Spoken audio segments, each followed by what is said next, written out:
Tutorial kuliah hukum acara pidana topik keempat dari 27 topik. Pengertian penyelidikan dan penyidikan. Disediakan oleh Global Tutorial. Pengertian penyelidikan. Menurut Pasal 1 Angka 5 Undang-Undang Nomor 8 Tahun 1981 tentang Undang-Undang Hukum Acara Pidana, KUHP, yang dimaksud dengan penyelidikan adalah serangkaian tindakan penyelidik untuk mencari dan menemukan suatu peristiwa yang diduga sebagai tindak pidana guna menentukan dapat atau tidaknya dilakukan penyidikan menurut cara yang diatur dalam undang-undang ini. Penyelidikan dilakukan sebelum penyidikan. Penyelidikan berfungsi untuk mengetahui dan menentukan peristiwa apa yang sesungguhnya telah terjadi dan bertugas membuat berita acara serta laporannya yang nantinya merupakan permulaan penyidikan. Ketika suatu perbuatan tersebut dianggap sebagai suatu tindak pidana, baru dapat dilakukan proses penyidikan. Penyelidikan merupakan bagian yang tak terpisahkan dari penyidikan. Penyelidikan merupakan salah satu metode atau sub dari fungsi penyidikan yang mendahului tindakan lain, yaitu penindakan yang berupa penangkapan, penahanan, penggeledahan, penyitaan, pemeriksaan surat, pemanggilan, tindakan pemeriksaan, dan penyerahan berkas kepada penuntut umum. Pihak yang melakukan penyelidikan. Pasal 1 Angka 4 KUHP menyatakan bahwa penyelidik adalah pejabat polisi negara Republik Indonesia yang diberi wewenang oleh undang-undang ini untuk melakukan penyelidikan. Penyelidikan diatur dalam KUHP pada Pasal 5, Pasal 9, Pasal 75, Pasal 102, Pasal 103, Pasal 104, Pasal 105, dan Pasal 111. Dalam Pasal 4 KUHP mengatur lebih spesifik lagi mengenai penyelidik, yang berbunyi, penyelidik adalah setiap pejabat polisi negara Republik Indonesia. Melihat pada Pasal 1 Angka 4 KUHP dan Pasal 4 KUHP, maka dapat disimpulkan bahwa penyelidik adalah setiap pejabat Polri. Kemanunggalan fungsi dan wewenang penyelidikan bertujuan sebagai berikut. 1. Menyederhanakan dan memberi wewenang kepastian kepada masyarakat siapa yang berhak dan berwenang melakukan penyelidikan. 2. Menghilangkan kesimpangsiuran penyelidikan oleh aparat penegak hukum sehingga tidak terjadi tumpang tindih. 3. Merupakan efisiensi tindakan penyelidikan ditinjau dari segi pemborosan jika ditangani oleh beberapa instansi, maupun terhadap orang yang diselidiki, tidak lagi berhadapan dengan berbagai macam tangan aparat penegak hukum dalam penyelidikan. Wewenang penyelidik. Di dalam Pasal 5 Ayat 1 KUHP ditentukan bahwa penyelidik karena kewajibannya mempunyai wewenang sebagai berikut. 1. Menerima laporan atau pengaduan dari seseorang tentang adanya tindak pidana. Apabila penyelidik menerima pemberitahuan atau laporan yang disampaikan seseorang, penyelidik mempunyai hak dan kewajiban untuk menindaklanjuti. Laporan tersebut dapat berupa sedang ataupun diduga akan terjadi suatu peristiwa pidana. Penyelidik wajib dan berwenang menerima pemberitahuan yang disertai dengan permintaan oleh pihak yang berkepentingan untuk menindak pelaku tindak pidana aduan yang telah merugikan. 2. Mencari keterangan saksi dan barang bukti. Penyelidikan sebagai langkah pertama atau bagian yang tak terpisah dari penyidikan, guna mempersiapkan semaksimal mungkin fakta, keterangan, dan barang bukti sebagai landasan hukum untuk memulai penyidikan. Penyidikan yang dilakukan tanpa persiapan yang memadai akan mengakibatkan penyidikan yang bertentangan dengan hukum atau terjadi kekeliruan terhadap orang yang disidik. 3. Menyuruh berhenti seseorang yang dicurigai dan menanyakan serta memeriksa tanda pengenal diri. Wewenang ini dapat dikatakan wajar karena tidak mungkin dapat melaksanakan kewajiban penyelidikan jika tidak diberi wewenang menyapa dan menanyakan identitas seseorang. 4. Mengadakan tindakan lain menurut hukum yang bertanggung jawab. Menurut penjelasan Pasal 5 Ayat 1, huruf A Angka 4 yang dimaksud dengan tindakan lain adalah tindakan dari penyelidik untuk kepentingan penyelidikan dengan syarat A. Tidak bertentangan dengan suatu aturan hukum, B. Selaras dengan kewajiban hukum yang mengharuskan dilakukannya tindakan jabatan, C. Tindakan tersebut harus patut dan masuk akal dan termasuk dalam lingkungan jabatannya, D. Atas pertimbangan yang layak berdasarkan keadaan memaksa, E. Menghormati hak asasi manusia. Kewenangan lain bagi penyelidik adalah berdasarkan perintah penyidik antara lain, 1. Penangkapan, larangan meninggalkan tempat, penggeledahan, dan penyitaan, 2. Pemeriksaan dan penyitaan surat, 3. Mengambil sidik jari dan memotret seseorang, 4. Membawa dan menghadapkan seseorang pada penyidik. Penyelidik membuat dan menyampaikan laporan hasil pelaksanaan tindakan sebagaimana yang tersebut di atas kepada penyidik. Kewenangan penyelidik tersebut sebenarnya merupakan sebagian dari kewenangan penyidikan. Dengan demikian, dapat dikatakan bahwa setiap penyidik selain memiliki kewenangan melakukan penyidikan dengan sendirinya berwenang pula melakukan penyelidikan. Sedangkan seorang penyelidik kewenangannya hanya terbatas pada penyelidikan. Dalam praktik hukum yang bertugas melaksanakan penyelidikan adalah pejabat Polri yang oleh atasan, pimpinannya selaku penyidik ditugaskan melakukan penyelidikan. Kegiatan penyelidikan dalam lingkungan Polri dinamakan sebagai penyelidikan reserse, dan petugasnya dikenal sebagai penyelidik, reserse, detektif. Tata cara penyelidikan. Penyelidik dalam melakukan penyelidikan wajib menunjukkan tanda pengenalnya. Penyelidik yang mengetahui, menerima laporan atau pengaduan tentang terjadinya suatu peristiwa yang patut diduga merupakan tindak pidana wajib segera melakukan tindakan penyelidikan yang diperlukan. Dalam hal tertangkap tangan tanpa menunggu perintah penyidik, penyelidik wajib segera melakukan tindakan yang diperlukan dalam rangka penyelidikan. Terhadap tindakan yang dilakukan tersebut di atas, penyelidik wajib membuat berita acara dan melaporkannya kepada penyidik sedaerah hukum. Pasal 102 ayat 1, 2, 3 KUHP. Laporan atau pengaduan yang diajukan secara tertulis harus ditandatangani oleh pelapor atau pengadu. Laporan atau pengaduan yang diajukan secara lisan harus dicatat oleh penyelidik dan ditandatangani oleh pelapor atau pengadu atau penyelidik. Dalam hal pelapor atau pengadu tidak dapat menulis, hal itu harus disebutkan sebagai catatan dalam laporan atau pengaduan tersebut. Pasal 103 ayat 1, 2, 3 KUHP. Adapun antara laporan dan pengaduan terdapat perbedaan seperti berikut. 1. Pengaduan hanya dapat dilakukan oleh orang-orang tertentu saja yang disebut dalam undang-undang dan dalam kejahatan tertentu saja. Laporan dapat dilakukan oleh siapa saja terhadap semua macam delik. 2. Pengaduan dapat ditarik kembali, sedangkan laporan tidak dapat. Bahkan seseorang yang melaporkan orang lain telah melakukan delik, padahal tidak benar, dapat dituntut melakukan delik laporan palsu.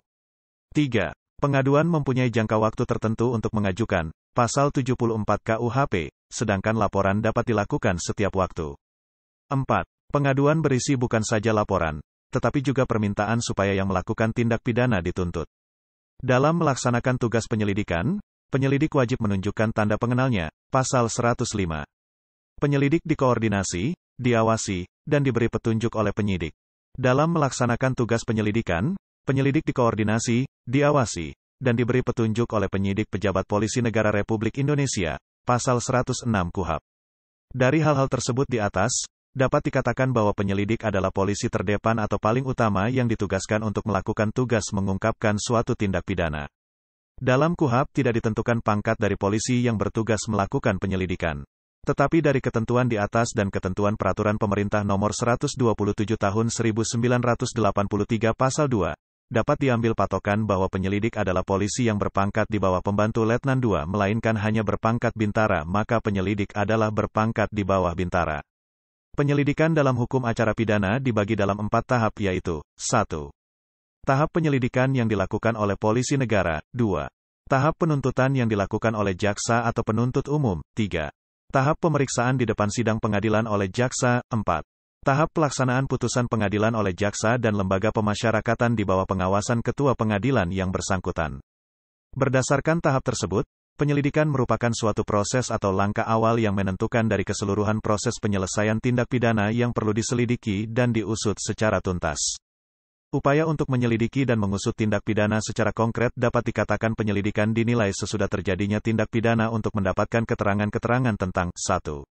Tindakan pidana apa yang dilakukan, 2. Kapan tindakan itu dilakukan, 3. Di mana tindakan itu dilakukan, 4. Dengan apa tindakan itu dilakukan, 5. Bagaimana tindakan itu dilakukan, 6. Mengapa tindakan itu dilakukan, 7. Siapa pelaku tindakan tersebut? Karena penyelidikan merupakan langkah awal yang menentukan dari keseluruhan tahap acara pidana, maka dalam mencari keterangan-keterangan seperti di atas seorang penyidik harus tunduk kepada ketentuan hukum acara pidana yang berlaku di Indonesia yaitu Undang-Undang Nomor 8 Tahun 1981. Sebab tahap penyelidikan tersebut sangat penting bagi proses acara pidana selanjutnya. Apabila tahap penyelidikan saja sudah banyak melakukan pelanggaran dan kesalahan di luar ketentuan undang-undang yang berlaku, maka secara otomatis tahap berikutnya akan terpengaruh, yang berarti bukan tidak mungkin akan terjadi penyesatan putusan hakim. Betapa pentingnya penyidikan perkara dalam pelaksanaan hukum acara pidana dapat dilihat dalam hubungan dengan ketentuan-ketentuan KUHP mengenai penyidikan, penuntutan, dan peradilan perkara. Seorang penyidik harus melakukan penyelidikan secara tertib dan harus selalu memperhatikan dalil-dalil yang ada di lapangan. Seorang penyelidik harus memperhatikan dan menyidik setiap fakta yang ada di lapangan sekecil apapun karena sejalan dengan tujuan hukum acara pidana. Tugas penyelidik dalam penyelidikan perkara adalah mencari kebenaran material. Namun, dalam penyelidikan perkara pidana, kebenaran material yang mutlak tidak akan pernah dapat diperoleh 100% karena hanya Tuhanlah yang mengetahui. Walaupun demikian, dengan memperhatikan setiap dalil dan fakta sekecil apapun, bukti-bukti yang berkaitan dengan perkara pidana dapat dicari sebanyak-banyaknya sehingga suatu penyelidikan dapat mendekati kebenaran, bahwa ada suatu tindak pidana yang dilakukan dan siapa pelaku-pelakunya. Pengertian penyidikan. Pengertian penyidikan sebagaimana diatur dalam pasal 1 angka 2 KUHP adalah serangkaian tindakan penyidik dalam hal dan menurut cara yang diatur dalam undang-undang ini untuk mencari serta mengumpulkan bukti itu membuat terang tentang pidana yang terjadi dan guna menemukan tersangkanya. Melihat pada pasal 1 angka 2 tentang penyidikan, dapat diketahui batasan atau perbedaan antara penyelidikan dan penyidikan yaitu, 1. Pada tindakan penyelidikan penekanan tindakan diarahkan untuk mencari dan menemukan suatu peristiwa yang diduga sebagai tindak pidana. Pada tingkat penyelidikan, tindak pidananya belum diketahui, sedangkan pada tingkat penyidikan tindak pidananya sudah diketahui, dan tindakannya diarahkan untuk mencari dan mengumpulkan bukti agar tindak pidana yang ditemukan tersebut dapat menjadi terang serta sekaligus menemukan tersangka atau pelaku tindak pidana. 2. Dari segi kewenangan, pejabat penyelidik memiliki wewenang terbatas karena hanya meliputi penyelidikan atau mencari dan menemukan data atas suatu peristiwa yang diduga merupakan tindak pidana dan wewenang lain berdasarkan perintah penyidik seperti penangkapan, larangan meninggalkan tempat, penggeledahan, penyitaan, dan sebagainya. Penyidik memiliki ruang lingkup wewenang dan kewajiban yang lebih luas dibandingkan penyelidik. Berdasarkan pasal 21 Undang-Undang Nomor 26 Tahun 2000 tugas penyidikan dilakukan oleh Jaksa Agung dan ruang lingkup penyidikan kewenangan untuk menerima laporan atau pengaduan. Secara garis besar, penyidikan adalah suatu proses untuk mencari bukti-bukti yang menguatkan suatu tindak pidana serta mencari tersangkanya. Tersangka itu sendiri adalah seseorang yang dianggap atau diduga melakukan suatu tindak pidana. Menurut M. Yahya Harahap, pengertian penyidikan adalah suatu tindak lanjut dari kegiatan penyelidikan dengan adanya persyaratan dan pembatasan yang ketat dalam penggunaan upaya paksa setelah pengumpulan bukti permulaan yang cukup guna membuat terang suatu peristiwa yang patut diduga merupakan tindak pidana. Penyidikan berasal dari kata sidik, yang artinya terang. Jadi, penyidikan artinya membuat terang atau jelas. Walaupun kedua istilah penyidikan dan penyelidikan berasal dari kata yang sama, KUHP membedakan keduanya dalam fungsi yang berbeda. Penyidikan artinya membuat terang kejahatan dalam bahasa Belanda disebut opsporing, dalam bahasa Inggris disebut investigation. Menurut De Pinto, menyidik berarti pemeriksaan permulaan oleh pejabat-pejabat yang untuk itu ditunjuk oleh undang-undang segera setelah mereka dengan jalan apapun mendengar kabar yang sekadar beralasan bahwa ada terjadi sesuatu pelanggaran hukum. Istilah dan pengertian penyidikan pada dasarnya terbagi menjadi dua berikut ini. 1. Istilah dan pengertian secara gramatikal. Dalam Kamus Besar Bahasa Indonesia terbitan Balai Pustaka Cetakan Kedua tahun 1989 halaman 837 dikemukakan bahwa yang dimaksud dengan penyidikan adalah serangkaian tindakan penyidik yang diatur oleh undang-undang untuk mencari dan mengumpulkan bukti pelaku tindak pidana. Asal kata penyidikan adalah sidik yang berarti periksa, menyidik, menyelidik, atau mengamat-amati. 2. Istilah dan pengertian secara yuridis. Dalam pasal 1 angka 2, KUHP dinyatakan bahwa yang dimaksud dengan penyidikan adalah serangkaian tindakan penyidik dalam hal dan menurut cara yang diatur dalam undang-undang ini untuk mengumpulkan bukti yang dengan bukti itu membuat terang tindak pidana yang terjadi dan guna menemukan tersangkanya. Pihak yang melakukan penyidikan. Berdasarkan pasal 1 angka 1 KUHP pengertian penyidik adalah pejabat polisi negara Republik Indonesia atau pejabat pegawai negeri sipil tertentu yang diberi wewenang khusus oleh undang-undang untuk melakukan penyidikan. Perundang-undangan khusus yang dimaksud adalah perundang-undangan di luar KUHP sebagai berikut. 1. Perundang-undangan pidana khusus seperti Undang-Undang Nomor 8 Tahun 1955 tentang Tindak Pidana Imigrasi, Undang-Undang Nomor 32 Tahun 1964 tentang Tindak Pidana Devisa, Undang-Undang Nomor 11 Tahun 1963 tentang Subversi, Undang-Undang Nomor 3 Tahun 1971 tentang Korupsi, Undang-Undang Nomor 11 Tahun 1980 tentang suap. 2. Perundang-undangan administrasi yang diberi sanksi pidana yang jumlahnya banyak sekali seperti Undang-Undang Tenaga Atom, Undang-Undang Arsip, Undang-Undang Narkotika, Undang-Undang Kerja, Ordonansi Pajak, Ordonansi Laut Teritorial dan Lingkungan Maritim, Ordonansi Izin Masuk, dan lain-lain. Pejabat yang diberi wewenang menyidik oleh perundang-undangan tersebut antara lain adalah pejabat imigrasi, bea cukai, dinas kesehatan, tera, pajak, Angkatan Laut untuk Ordonansi Laut Teritorial dan Lingkungan Maritim, dan lain-lain. Menurut Pasal 1 Ayat 1, KUHP penyidik adalah pejabat polisi negara Republik Indonesia atau pejabat pegawai negeri sipil tertentu yang diberi wewenang khusus oleh undang-undang untuk melakukan penyidikan. Sementara itu, dalam Pasal 6 Ayat 1, KUHP ditentukan dua macam badan yang dibebani wewenang penyidikan adalah pejabat polisi negara Republik Indonesia dan pejabat pegawai negeri sipil tertentu yang diberi wewenang khusus oleh undang-undang. Selain dalam Ayat 1 Undang-Undang tersebut, dalam Ayat 2, ditentukan bahwa syarat kepangkatan pejabat polisi negara Republik Indonesia yang berwenang menyidik akan diatur lebih lanjut dengan peraturan pemerintah. Berdasarkan peraturan pemerintah yang mengatur lebih lanjut mengenai kepangkatan penyidik yang memeriksa perkara, maka berdasarkan peraturan pemerintah nomor 27 tahun 1983 pasal 2 ayat 1, ditetapkan pangkat pejabat polisi menjadi penyidik yaitu sekurang-kurangnya pembantu letnan 2 polisi. Sedangkan bagi pegawai sipil yang dibebani wewenang penyidikan adalah berpangkat sekurang-kurangnya pengatur muda tingkat 1, golongan 2B, atau disamakan dengan itu. Pengangkatan penyidik itu sendiri dilakukan oleh instansi pemerintah yang berbeda-beda. Untuk penyidik pejabat polisi negara diangkat oleh Kepala Kepolisian Republik Indonesia, yang dapat melimpahkan wewenang tersebut kepada pejabat polisi lain. Sedangkan penyidik pegawai sipil diangkat oleh Menteri Kehakiman atas usul departemen yang membawahi pegawai tersebut.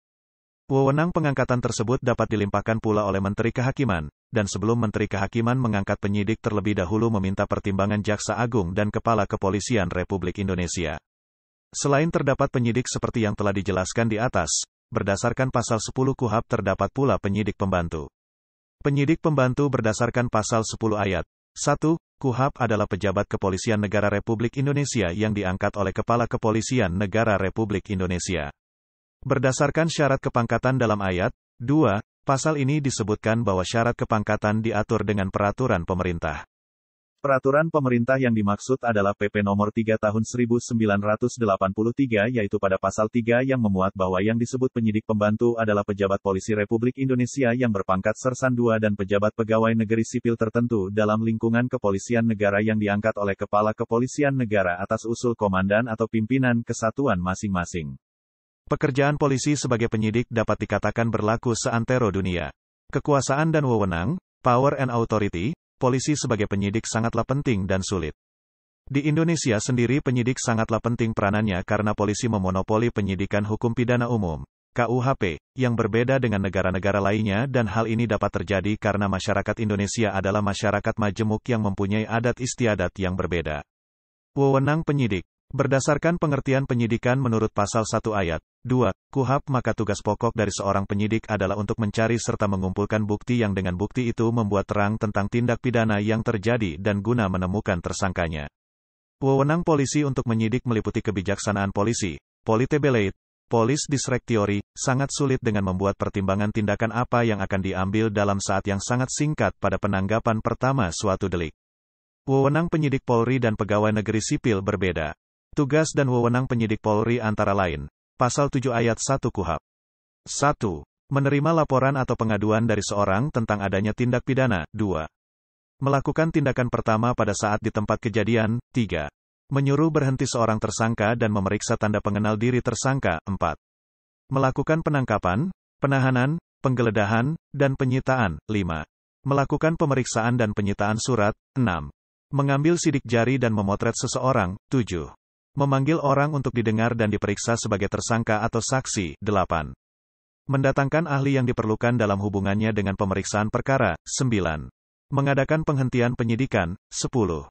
Mengadakan tindakan lain menurut hukum yang bertanggung jawab.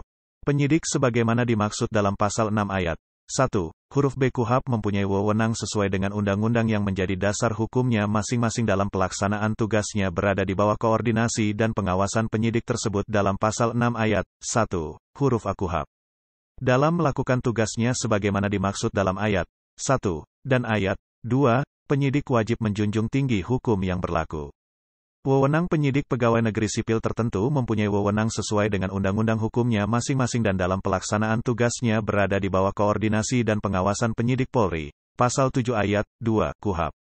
Dengan kata lain, wewenang penyidik pegawai negeri sipil tertentu hanya terbatas sesuai dengan undang-undang yang menjadi dasar hukum pelaksanaan tugas mereka. Tugas dan wewenang penyidik pembantu tertuang dalam Pasal 11 KUHP, yaitu penyidik pembantu mempunyai wewenang seperti tersebut dalam Pasal 7 Ayat 1, kecuali mengenai penahanan yang wajib diberikan dengan pelimpahan wewenang dari penyidik. Berdasarkan penjelasan pasal disebutkan bahwa pelimpahan wewenang tersebut hanya diberikan apabila perintah dari penyidik tidak dimungkinkan karena hal dan dalam keadaan yang sangat diperlukan atau di mana terdapat hambatan perhubungan di daerah terpencil atau di tempat yang belum ada petugas penyidik dan atau dalam hal lain yang dapat diterima menurut kewajaran. Tata cara penyidikan. Penyidikan merupakan suatu tahapan yang sangat penting untuk menentukan tahap pemeriksaan yang lebih lanjut dalam proses administrasi peradilan pidana, karena apabila dalam proses penyidikan tersangka tidak cukup bukti bahwa telah terjadinya suatu tindak pidana yang disangkakan, maka belum dapat dilaksanakan kegiatan penuntutan dan pemeriksaan di dalam persidangan. Tujuan penyidikan perkara pidana adalah untuk menjernihkan persoalan sekaligus menghindarkan orang yang tidak bersalah dari tindakan yang dibebankan padanya. Oleh karena alasan tersebut, maka seringkali proses penyidikan yang dilakukan oleh penyidik membutuhkan waktu yang cenderung lama, melelahkan, dan mungkin pula dapat menimbulkan beban psikis. Penyidikan mulai dapat dilaksanakan sejak dikeluarkannya surat perintah penyidikan yang dikeluarkan oleh pejabat berwenang yang dalam instansi penyidik manakala penyidik tersebut telah menerima laporan mengenai terjadinya suatu peristiwa tindak pidana. Berdasar surat perintah penyidikan tersebut, maka penyidik dapat melakukan tugas dan wewenangnya. Agar penyidikan dapat berjalan dengan lancar serta dapat terkumpulnya bukti-bukti yang diperlukan, penyidik harus menggunakan teknik penyidikan berdasarkan KUHP, dan bila telah dimulai proses penyidikan tersebut, maka penyidik harus sesegera mungkin memberitahukan kepada penuntut umum bahwa telah dimulainya penyidikan. Setelah diselesaikannya proses penyidikan, maka penyidik menyerahkan berkas perkara hasil penyidikan tersebut kepada penuntut umum. Selanjutnya tugas penuntut umum yaitu memeriksa kelengkapan berkas perkara tersebut apakah sudah lengkap atau belum. Bila berkas perkara telah lengkap yang dilihat dalam 14 hari, penuntut umum tidak mengembalikan berkas pemeriksaan atau penuntut umum telah memberitahu bahwa berkas tersebut lengkap sebelum waktu 14 hari, maka berkas perkara dapat dilanjutkan prosesnya ke persidangan. Namun bila belum lengkap, maka berkas perkara tersebut akan dikembalikan kepada penyidik untuk dilengkapi sesuai petunjuk penuntut umum, misalnya dilakukan penyidikan tambahan. Setelah melengkapi sesuai petunjuk penuntut umum, penyidik menyerahkan kembali ke penuntut. Demikianlah materi topik keempat dari 27 topik tutorial kuliah hukum acara pidana. Channel Global Tutorial dipastikan sangat bermanfaat bagi siapa saja yang ingin menambah wawasan, termasuk mahasiswa perguruan tinggi negeri dan swasta manapun di Indonesia. Video tutorial juga dituturkan dan disubtitelkan agar dapat ditonton, dibaca sambil didengarkan. Jangan khawatir jika belum langsung paham. Untuk pemahaman yang lebih baik, putar dan dengarkan video ini berulang-ulang. Subscribe dan like, agar Anda mendapatkan update tutorial lainnya. Bagikan juga link video ini, agar teman lain juga mendapatkan manfaat channel ini. Sekian dan terima kasih. Sampai jumpa.